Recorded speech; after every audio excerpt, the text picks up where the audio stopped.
To my YouTube channel. तो guys I hope कि आप सब लोग सब हैप्पी होंगे एंड हेल्दी होंगे, बट आई विश कि आप सब लोग हैप्पी रहें और हेल्दी रहें। तो गाइस बिना टाइम वेस्ट किए स्टार्ट करते हैं आज का टॉपिक। मगर स्टार्ट करने से पहले आप सबसे रिक्वेस्ट है, प्लीज़ वीडियो अगर पसंद आती है आप लोगों को तो लाइक ज़रूर करें, शेयर करें अपने फ्रेंड्स के साथ, और अपने जो सजेशन हैं, अपने जो आइडियाज़ हैं वो मुझे कमेंट्स के रूप में आप देते रहें, ताकि मुझे पता चल सके कि मेरे को कहाँ पर इम्प्रूव करने की ज़रूरत है। ठीक। और आप सबसे प्लीज़ रिक्वेस्ट है कि जो भी इस चैनल पर नए हैं तो कृपया करके वो चैनल को सब्सक्राइब कर दें और प्रेस द बेल आइकॉन, ताकि आपको आने वाले हर वीडियो की नोटिफिकेशन सबसे पहले मिल सके। तो जो मैंने आज की जो ये वीडियो बनाई है वो मैंने 4th ईयर यानी कि बीएससी नर्सिंग 4th ईयर और जीएनएम 3rd ईयर जो फाइनल ईयर के स्टूडेंट हैं उनके ऊपर बनाई है।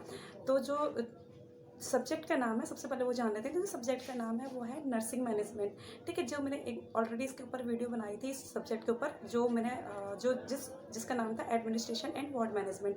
तो ये जीएनएम 3rd ईयर का इंटर्नशिप का सब्जेक्ट है, और बीएससी नर्सिंग का जो 4th ईयर यानी फाइनल ईयर है उसमें एक मेन सब्जेक्ट है मैनेजमेंट, नर्सिंग मैनेजमेंट, उससे मैंने लिया है। तो जो आज की टॉपिक है वो है हमारा बजटिंग। ठीक। तो ये जो टॉपिक है बजटिंग वो 10 मार्क्स क्वेश्चन है, इंपॉर्टेंट क्वेश्चन है और पूछा ही जाता है। तो सबसे पहले बात करते हैं बजटिंग क्या है। तो बजटिंग क्या होता है, हमारा एक ऑपरेशनल प्लान होता है जिसे हम यूजुअली एक डिफाइंड पीरियड के लिए सेट करते हैं, प्लान करते हैं, और जो बेस्ड होता है हमारे एक्सपेक्टेड इनकम पर। ठीक। अब मैं इसको सिंपल वे में आपको समझा देती हूँ। लाइक जैसे मैं हूँ, मेरी जो मैं किसी कॉलेज में स्टूडेंट हूँ, या फिर मैं कुछ भी मतलब कोई भी जो मेरी इनकम है वो 5000 है। वो चाहे आप मुझे पॉकेट मनी के रूप में ले सकते हैं, या फिर आप मेरी इनकम ही लगा सकते हैं, कोई सैलरी भी लगा सकते हैं, 5000 रुपये है। ठीक है। अब आने वाले मार्च में मेरी फ्रेंड की शादी है। ठीक। तो वो मेरे को क्या करना है कि जो 5000 रुपये उस महीने में मुझे एक प्लान बनाना है कि मुझे 2000 रुपये की ड्रेस लेनी है, 1000 रुपये का मेकअप करना है, या फिर जो भी ब्यूटी प्रोडक्ट्स हैं वो लेने हैं, और 1000 रुपये का गिफ्ट्स लेने हैं अपने फ्रेंड्स के लिए। और उसके बाद 1000 रुपीज़ अपने को बचा करके भी रखने हैं, ताकि इन फ्यूचर अगर मुझे ज़रूरत पड़े तो मैं उस 1000 रुपीज़ में से अपनी जो नीडेड जो चीज़ें हैं उनको फुलफ़िल कर सकूं। ठीक है। तो ये क्या हुआ, एक महीने के लिए मैंने एक बजटिंग तैयार करी कि 5000 रुपये में मैंने ये चीज़ें करनी है। बस सेम चीज़ यही लगा लीजिए आप, बजटिंग यही होता है। ठीक है। अब हम नर्सिंग के अंदर पढ़ रहे हैं तो ऑब्वियस बात है हम हॉस्पिटल सेटिंग की बात करें। ठीक है। तो बजटिंग ज़रूरी नहीं है कि नर्सिंग फील्ड के लिए इंपॉर्टेंट है। ये नॉर्मली हम लोग, कोई भी इंसान घर पे, हमारी मम्मी जो होती हैं वो भी तो बजटिंग ही करती है, हमारे भाई, हमारे पापा। ठीक है। वो सब लोग क्या करते हैं, बजटिंग के तहत ही तो अपना प्रोसेस करते हैं।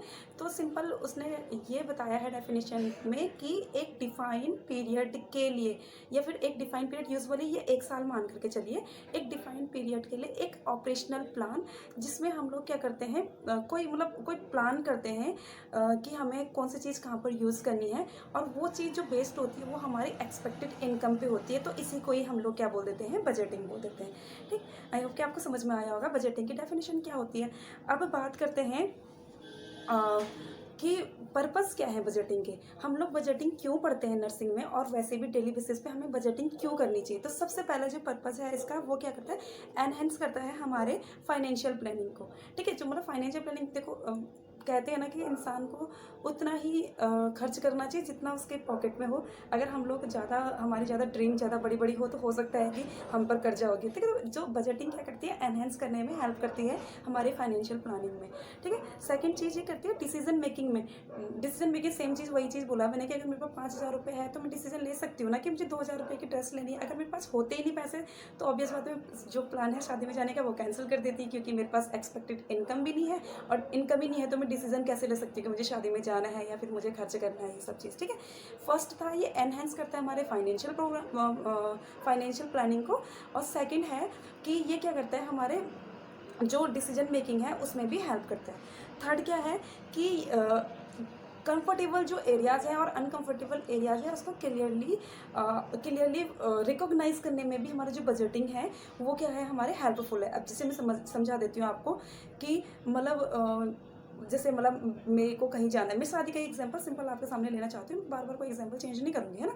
तो शादी के एग्जांपल जैसे 5,000 रुपये मेरा खर्चा हो जाता है तो ठीक है, मैं उसके अकॉर्डिंग अपना बजट मेंटेन कर लेती हूँ। अगर 5,000 के से ज़्यादा मेरा खर्चा नहीं होता तो उसके लिए भी तो मैं फर्दर कोई ना कोई तैयारी जरूर करूँगी। तो कंफर्टेबल मतलब यानी कि उस 5,000 में मुझे कोई दिक्कत नहीं है अपनी फ्रेंड की शादी में जाने में, और अनकंफर्टेबल मतलब कि 5,000 में मुझे बहुत दिक्कत आ रही, हो सकता है कि वो 5,000 मेरा सिर्फ 1 महीने का नहीं 2-3 महीने का खर्चा हो, है ना।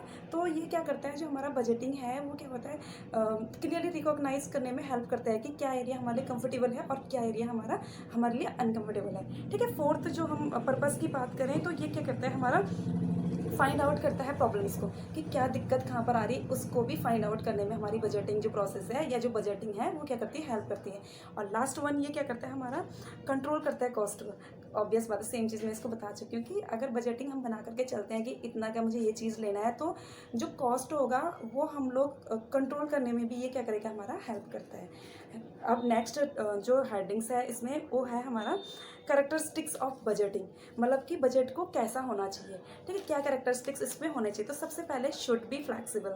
ठीक है, शुड बी फ्लैक्सिबल मतलब यानी कि भाई अब मैं ड्रेस लेने गई हूँ तो ऐसा तो नहीं है कि मेरी जेब में सिर्फ 2,000 ही रुपये होने चाहिए।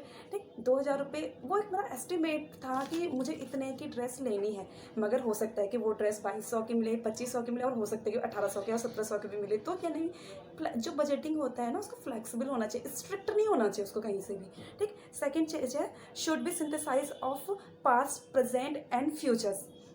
सेम चीज़ मैं बोल रही हूँ कि जैसे 1,000 रुपये मैंने एक्स्ट्रा चाहिए था अपना फ्यूचर में कोई प्रॉब्लम है उस चीज़ को करने में, तो हम जब भी बजटिंग करते हैं, कोई भी प्लान बनाते हैं, तो हम पास्ट को भी देखते हैं।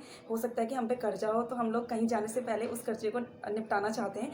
सेकंड, प्रेजेंट में हमारे सामने क्या चीज़ें आ रही, हो सकता है कि मेरे को अर्जेंटली कोई चीज़ रिक्वायर होगी वो 3,000 की 4,000 की, और यह हो सकता है कि आने वाले टाइम पर मुझे पैसों की ज़रूरत है। तो फिर जो बजटिंग है मैं उसको क्या करूँगी, सिंथेसाइज करूँगी पास्ट के अकॉर्डिंग, फ्यूचर के अकॉर्डिंग और प्रेजेंट के अकॉर्डिंग।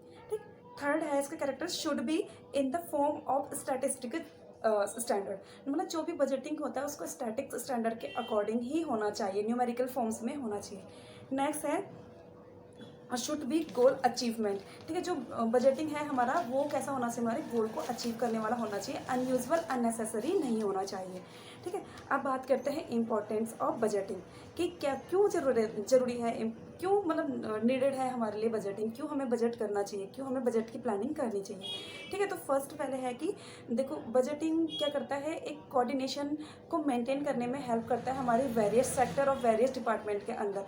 अब हम अपने घर की भी बात कर लें तो हमारे लिए सब्जी के लिए कितने रुपए चाहिए, ठीक है, गेहूँ चावल आटा जो भी है इन चीज़ों के लिए कितने रुपए चाहिए, इन सबको एक कोऑर्डिनेट करने में हमारा हेल्प कौन करता है, बजट करता है। जितना हमारे पास बजट होगा उतना ही हम लोग अपना इन्वेस्टमेंट करेंगे। ठीक है, सेकंड है needed for planning future course of action.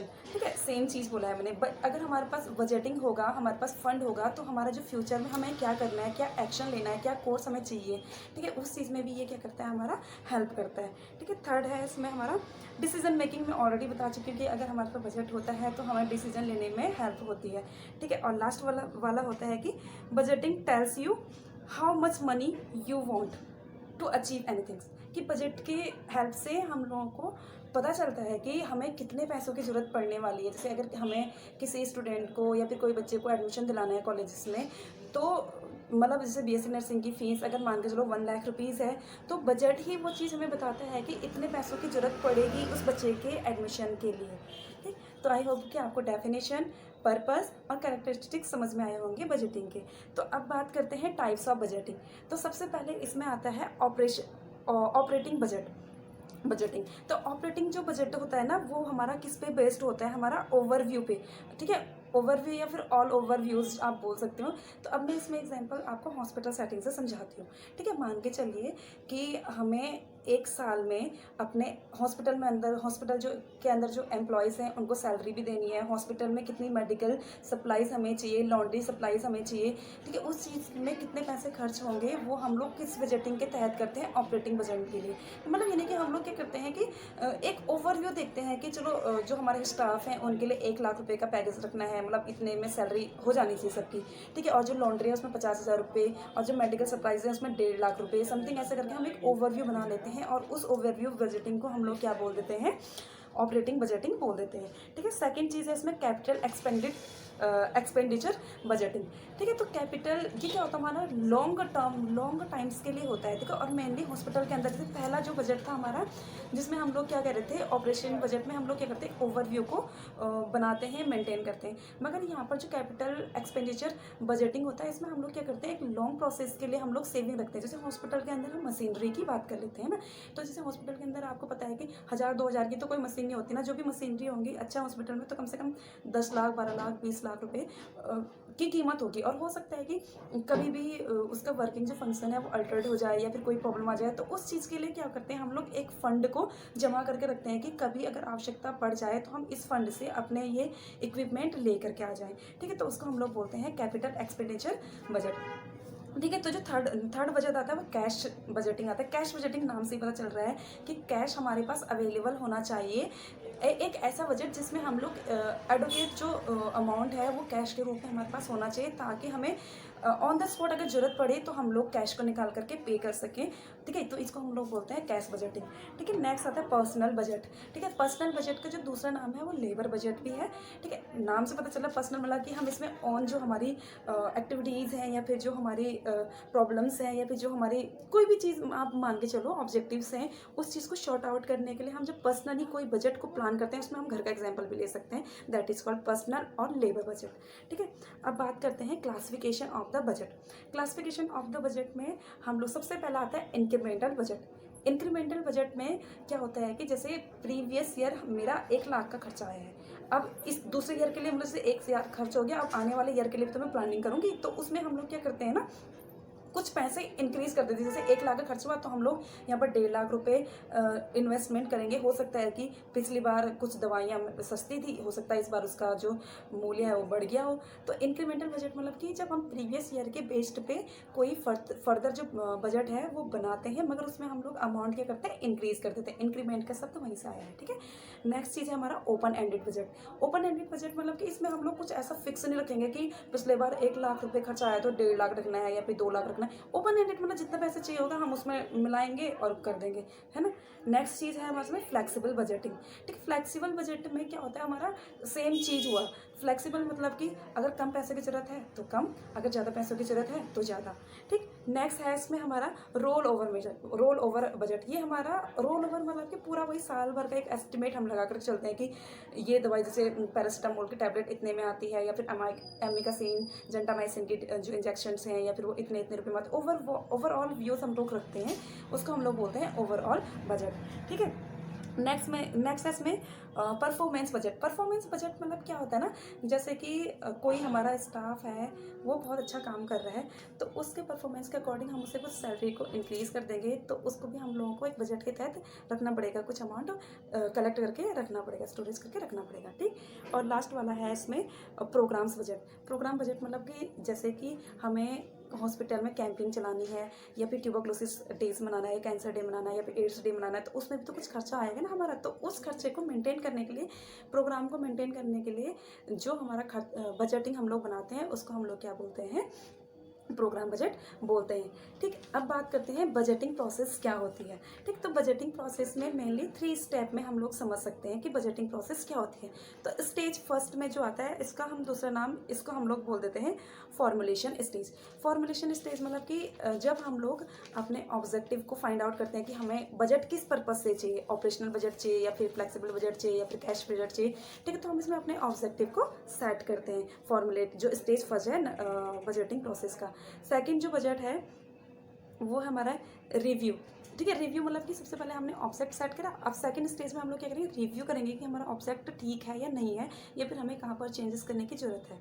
और जो थर्ड बजट है हमारा, जो थर्ड स्टेज है वो है हमारा एग्जीक्यूशन का मतलब होता है कि सबसे पहले हम लोगों ने क्या करा, ऑब्जेक्ट को सेट करा, फिर रिव्यू करा, और थर्ड में क्या करा हम लोगों ने कि जो एक्टिविटीज़ है उस चीज़ को हम लोगों ने देखा, फाइंड आउट करा, ठीक है। अब इसको मैं एक छोटे से एग्जाम्पल समझाती हूँ कि बजटिंग प्रोसेस क्या है, एक शादी से समझाती हूँ। मान के चलिए किसी घर में शादी है किसी की, ठीक है। तो वहाँ पर क्या होता है कि हम लोग सबसे पहले जो फर्स्ट स्टेज है फॉर्मुलेशन स्टेज, उसमें हम लोग क्या कर रहे हैं कि ऑब्जर्व देख रहे हैं कि इतने हम लोगों ने खाने में यूज़ करने हैं, इतने पैसे, इतने हमारे डेकोरेशन होगा, इतने हमारे कपड़े हो गए, इतने हम लोगों के जो गेस्ट वगैरह आते हैं उनको गिफ्ट जो देते हैं वो उसमें हो गया, ठीक है। तो ये तो हो गया हमारा स्टेज फर्स्ट, ठीक है, जिसको हम फॉर्मुलेशन स्टेज बोलते हैं। सेकंड जो स्टेज है उसको हम लोग, मैंने रिव्यू बोला था, रिव्यू मतलब यानी कि मैं दोबारा से उसको चेक करूँगी कहीं कुछ चीज़ छूट तो नहीं रखा है, कहीं पर कोई चीज़ हमें ऐड तो नहीं करनी है, या फिर कहीं पर पैसे कम तो नहीं हो गए। वो हमारा सेकंड स्टेज में आता है बजटिंग प्रोसेस में।